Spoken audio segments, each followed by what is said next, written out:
Avec G20 en maths, il n'y a jamais de problème, mais que des solutions.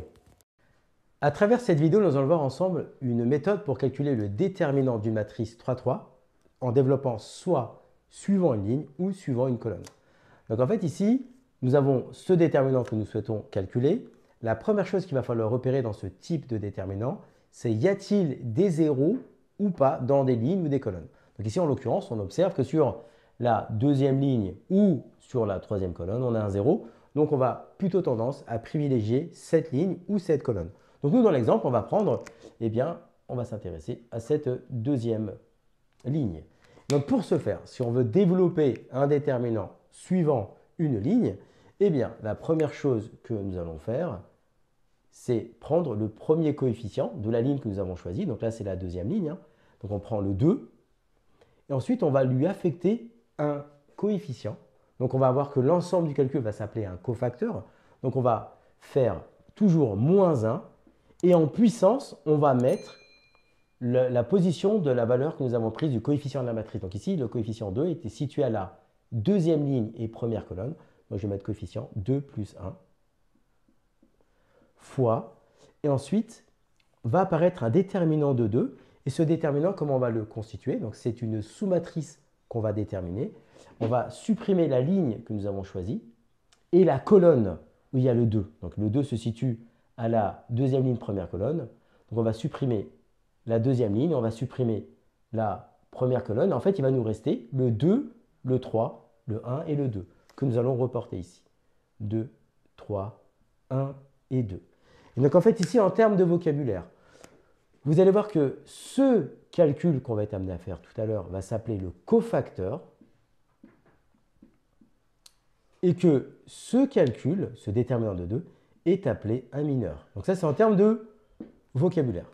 On va poursuivre avec le même schéma. On va maintenant s'intéresser au coefficient de la ligne que nous avons choisie, mais qui est situé maintenant à la deuxième ligne et deuxième colonne. Donc on va faire plus moins 1, multiplier. Ensuite, on va mettre tout le cofacteur, c'est-à-dire toujours le moins 1, on va rajouter. Et ce moins 1 est situé à la deuxième ligne, deuxième colonne.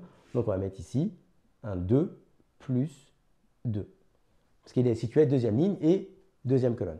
Fois ensuite le mineur. En fait ici, on va supprimer, donc on prend moins 1, on va supprimer sa ligne et sa colonne. Donc si on supprime cette ligne et cette colonne, il va rester 1, 3, moins 5, 2. 1, 3, moins 5 et 2. Et enfin, on a 0. Donc le fait d'avoir 0, ça tombe bien, ça va faire 0.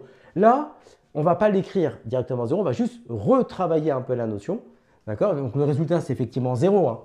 Mais si on voulait aller sur l'application du résultat, comme c'est la première fois qu'on le voit ensemble, on allait mettre 0 fois, 0, il est situé à la deuxième ligne et troisième colonne. Donc on va mettre ici le moins 1 puissance 2 plus 3 fois ici le déterminant de 2. On va barrer la ligne où il y a 0 et la colonne où il y a 0. Donc il va nous rester 1, 2, moins 5, 1. 1, 2, moins 5, 1. Mais en fait, ici, le calcul qu'on a fait à la fin, on n'est plus obligé de l'écrire parce qu'on a fois 0. Et ça, c'est l'intérêt. Lorsque vous souhaitez calculer un déterminant, recherchons en priorité s'il y a un 0 en ligne ou un 0 sur une ligne, ou un 0 sur une colonne.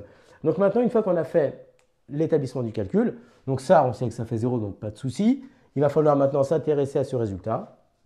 Donc delta égale, on a 2 fois moins 1 puissance 2 plus 1, donc ça fait moins 1. Multiplié, donc là on a un déterminant de 2 à faire. Donc on va l'écrire directement. 2 fois 2 moins 1 fois 3, donc on l'écrit. 2 fois 2 moins 1 fois 3.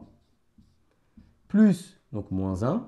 Multiplié par moins 1 puissance 2 plus 2, ça nous fait fois 1.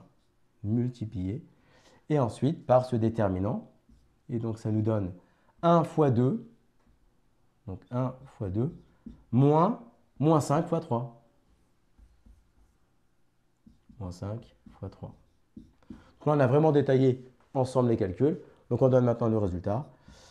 Donc en fait, ici, on a 2 fois moins 1, donc on va avoir moins 2, fois ici 2 fois 2, donc 4 moins 3, donc ça va nous faire ici fois 1, plus ici on a moins 1, multiplié par Donc ici, il y a 1 fois 2, donc ça nous fait 2.